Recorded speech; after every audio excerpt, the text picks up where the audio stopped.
All right, Wednesday means on the Rick Corey Sports Special, we talked to Bill Blankenship, the head coach at Owasso, and a pretty big game this week. First of all, we're in district. That's a big deal. And going out to Broken Arrow, and we've known each other long enough to be honest. There's a little extra juice in this, isn't there?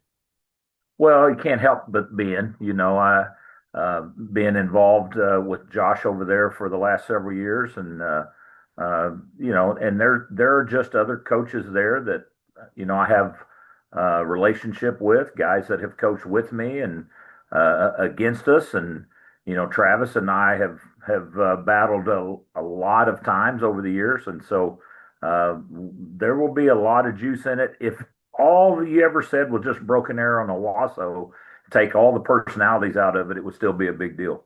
Oh, yeah, there's no doubt about that. And when we say juice, it doesn't mean there's hatred or any of these things. There's just a lot of stuff. But as long as you've been around, you know somebody on every staff. So that Yeah. happens. It just so happens that Josh had been out there as the head coach, and now he's helping you. But let's talk about them as a team. He certainly knows them really well. You do too, because you helped out there some. That is, when it comes to skilled position, one of the better teams in the state. No question. They were pretty good. They had a lot of kids coming back from a year ago, and then they've upgraded with several move-ins, transfers. It's certainly not the same. What am I trying to say? Their personalities are there are some different faces Yes. on the team than what I was around a lot last year, but some of the same ones. Offensively, Zero Octavian is an outstanding running back. Was fabulous last year and will again. Jeremiah is the quarterback, and I think he's continued to improve and play extremely well. They've surrounded him with some good receivers, guys that were there, and then there's a couple of names that I don't recognize that I'm sure were guys that moved in. But offensively, they started out the year. We thought I'm just talking about guys that are over there. They had a whole bunch of offensive linemen back, and felt really good about that squad. So offensively, with Jay Wilkinson leading the attack, they're going to be very dangerous. And you know, Jay, Defensively, yep. Go keep going. Yep. right? Well, you know Jay, and you know what he likes to do, and you know what the skill set of those guys are. The mesh of that. How do you think it's come together? Because I know you're watching film. Well, I think they're showing a lot of different pieces. I think the more Jeremiah grows in his offense, the more he'll be able to do. When they spread it out completely. But he's got strong enough runners with Octavian and also Sango, and Sango's been hurt. He's a young one, and I don't know if he's back or not. But they have skill kids all the way around the perimeter of that offense, and so Jay has shown himself over the years to know how to get the ball to playmakers. Yeah. Before we leave the offense, I want to continue on Jeremiah. That's somebody that Josh was really big on. I saw that kid when he was really, really young, of course. And I know he's continued to grow. It's been a little slower than maybe some had wanted, but that's because he's so athletic and sometimes he relies a little much on that. How have you seen him change this year? What have you seen in that growth? I think he's a little more aggressive with the ball in his hand in terms of, when he's out on the edge, being ready to run it. That was something I think we encouraged a little more a year ago. When he pulls it down and runs, he's got speed and ability to do stuff with the ball. He looked to be and again, I'm just judging by film, but he looks to be a little more aggressive with that about taking off and knowing that he can, be a guy that can get first downs and drive defenses crazy. So Yeah. he's a lot more of a legitimate dual threat guy than maybe he was a year ago. Yeah, I think that's probably true. Then, as you mentioned, when you flip it over defensively, they've got one of the better players in the state on that side of that of the football, and he alone can really make that defense go. Well, Samaj, I assume, is who you're Yeah. talking about because that's who stands out to me.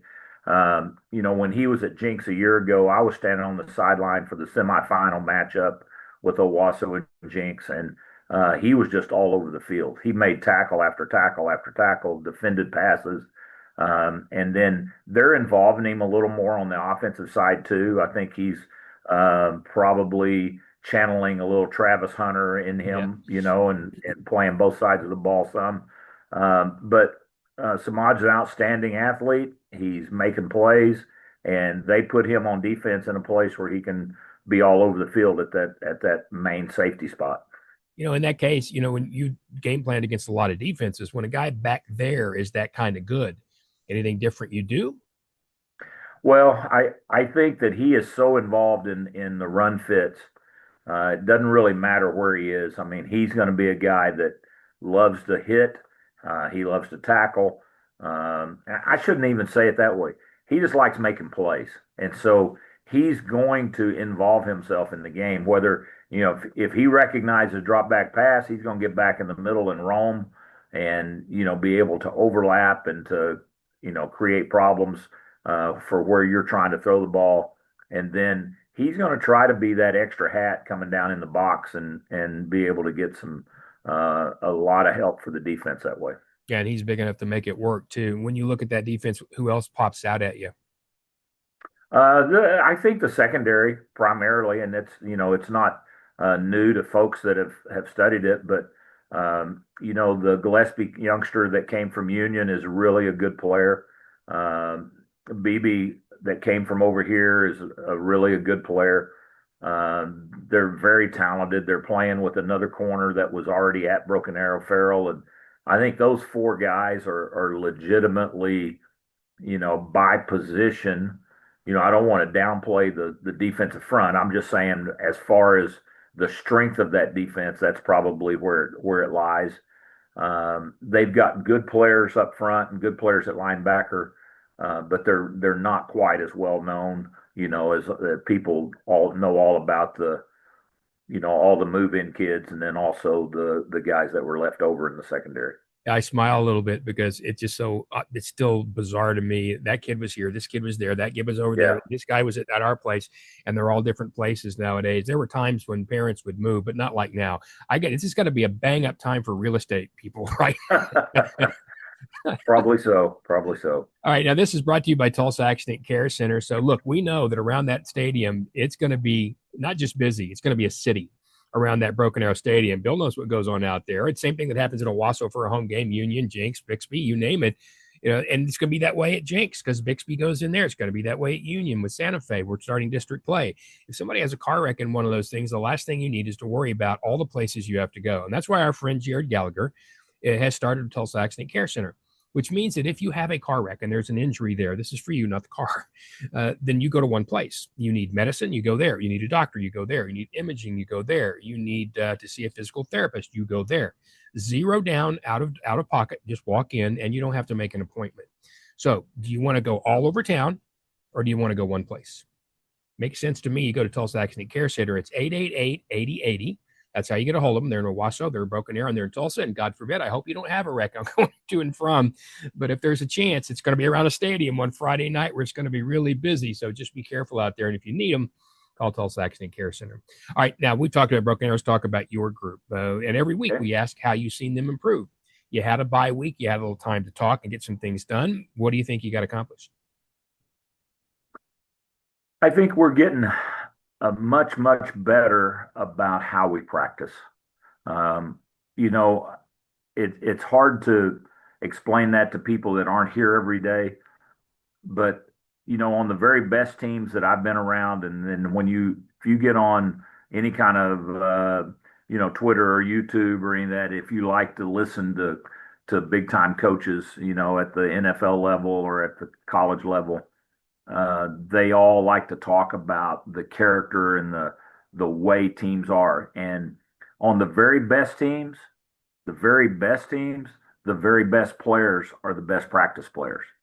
And that's what we weren't completely there. And I would tell you the last couple of days, I think we're getting tremendous buy-in and leadership from our best players, being our hardest working guys. And when that happens, it brings the whole team with them. So I like where we're going as a team. I still think we've got a huge upside. I don't think we're anywhere close to being all that we can be, but I think we're way better than we were in week 1 and 2 and 3. And so can't wait to get out there Friday and get it measured against a really good Broken Arrow team and district play when it matters. How much did it help that you had that success against Sand Springs? So we talked about this before. You can coach harder when you're successful because the light comes on, and then you've got the bye week, which is really good time for that, believe it or not, and you can actually show them, see, this worked. Well, I think that's a lot of it. And I'm still a believer that you need to see yourself doing it well. And so to be able to show young men film and highlights and all that of how that if you do it this way, you get positive results, that reinforces part of what we're trying to do as coaches is to just replicate the things that do well and get rid of the stuff that's not doing well.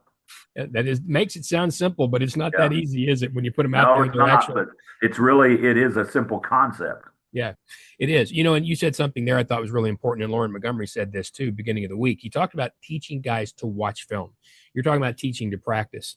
Some guys go out there, Allen Iverson, just practice, man. And that's not the way it works. But Right. you also have to teach them to do things like watch film. And I don't think people understand the little minutia. When we talk about the basics, it's not always just a stance. It's more than that, isn't it? Yeah, it's a lot. And one of the things that I loved working with Todd Graham for a while at Tulsa. And one of the things he talked to our guys often about, and it's what we try to relay, is don't just put the game on. We can watch film on Broken Arrow, and you can watch it like a fan, but you need to get in your position, watch your position, and play the game mentally. Look at the situations, look at the down and distance, look at where we are on the field, look at the score. Now play the game the next play. All right, hold that, go back, watch it. Let's go watch the next play. Let's play the game over and over again. And so when you begin to do that when you're scouting your opponent, now your mind is starting to prepare. And then the other thing about looking at your own film is learning to be able to look in the mirror. If you ask a young man what was his best games, he always goes back to the 2 or 3 plays that he made that were great plays. Well, it might not have been his best game, but he had some real highlights. And so what we try to get them to do is go back and find how do you grade out on a daily basis or on a play by play basis, and start looking at that and start holding yourself accountable like we do. And all of a sudden you just get better and better and better and better and keep raising the bar. Got to get them out of the ESPN mentality, right? Yep, that's Looking exactly for right. that one highlight. And I'm glad you mentioned Todd Graham because I was going to ask you about this because anytime you're coaching and you're preaching a message, you can say the same things over and over again and they just tune you out. It's just like having kids at home who come home one day from school. Hey, did you know it's good for you to drink water? No, we've never told you that here, right? In the house, Right, but right. someone else said it, right? Yeah. Todd Graham was one of those guys in a locker room that could do that. He could come up with different things and he could motivate. Coach Lamb, I hear in the locker room, has done that. I've heard you in a lot of locker rooms too. How do you consistently push the same message, but do it differently enough that they don't tune you out? Well, I think that's the magic, Rick. It really is, of trying to always find that balance. Even Walton said, at Walmart and all those guys, Sam said you have to say it over and over and over and over and over and over and over again before it really gets absorbed. But I do believe you need other voices. I think if it's the same voice in the same way all the time, they eventually tune that out. So we're constantly trying to bring video clips of famous people or NFL players or or college players that are saying the same things we're trying to teach, and then all of a sudden, they're, oh, okay. It's like they didn't hear me say it, but if Nick Saban says it or Dan Campbell says it, then all of a sudden it's a little bigger deal. So we do the same thing, just trying to find that guy that'll tell them what their parent is saying, but just in a different way. I would be remiss if I didn't ask you for your thoughts on Mike Gundy. He was relieved of his duties at Oklahoma State yesterday. Tulsa won that game on Friday, and that had a lot, I think, to do with it. Chad Weiberg said, I didn't think we'd be here. Mike's a guy you've been around him a lot. He recruits in the area. Of course, you've had a lot of players over there. I saw Jeremy Smith say, hey, coach, as a guy you wouldn't let quit, thank you. You see that reaching out. Just your thoughts on what he has meant to Oklahoma State and to coaching overall. Well, it hurts my heart in a lot of ways. Do I understand the business of our college and all of our profession? I do understand the business of it, and I think it's stupid. I'll just be honest with you. They ought to be building a statue to that guy, and yet we're finding a way to make him leave. Do I understand that we're having rough patch? Absolutely. I get that. All the people that want him fired don't understand that there were probably 50 families that lost their job yesterday. They got rid of Mike, but there are probably 50 others Yep. associated with him, many that are not getting paid well, that are all part of that process. And I don't think the general public understands the ramifications when you fire a coach. They just go, well, he's going to make all that money and he ain't working for the money. I'm telling you, he has not continued to coach lately, in my opinion, for the money. So I don't think it's going to really comfort him a whole lot when he's at home. Now, the other part of that being said, it's just very facetious of me, but it's also personal. I mean, you know my story. You know I got fired at Tulsa. I'm a Tulsa alum. Mike's an alum. Kale's an alum. Josh Heupel was an alum at OU. Scott Frost is an alum at. Let me tell you, we all celebrate when we hire the alumni. We want to go get Zach Robinson. We want to go get, and let me tell you how it's going to end. One of two ways. They either leave their alma mater for a better job and then they're in trouble, or they stick around and get fired by their alma mater and they go through a divorce. So I just wish people would get off this. We got to go find somebody that knows this program and loves this program. No, you're going to fire them anyway. So go get somebody else. And to me, and it's the same thing as the people who were chanting at Jackson Arnold on Saturday last year. They wanted to have his baby, and, they, 100%. and then Yep, they're yep. they're chanting things at him that they shouldn't chant. And look, I understand. You pay your ticket, you get a chance to have a voice. I understand it too. I get it. And everybody gets to have their opinion, and the keyboard warriors get to, do this or do that. But at some point, there's also, a team that you're trying to develop to put on a field to win a game. And I don't know how in the world they expect the Oklahoma State Cowboy football team to come together for the next 9 games. Yeah, I don't.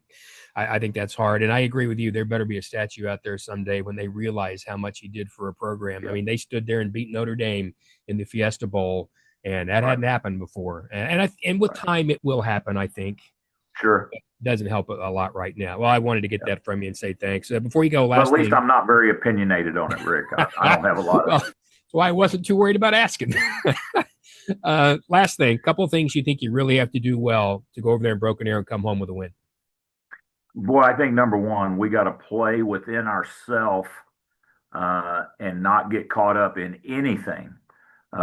This is all about us bringing our A game. And if we can make Broken Arrow defend our A game or move the ball against our A game, I think we're going to be fine. But if we bring anything less, we're going to struggle. Well, good luck. I know it's going to be fun. If I weren't doing one, I mean, I'd have a hard time. I'd Yeah. want to be out of Jinx. I'd want to be over there. Oh, there's going to be some great. That's what district play is, the first real part of the season that matters. And I love the matchups that we have going on all around everywhere. Well, we'll visit about it next week. Thanks, Bill. Yep.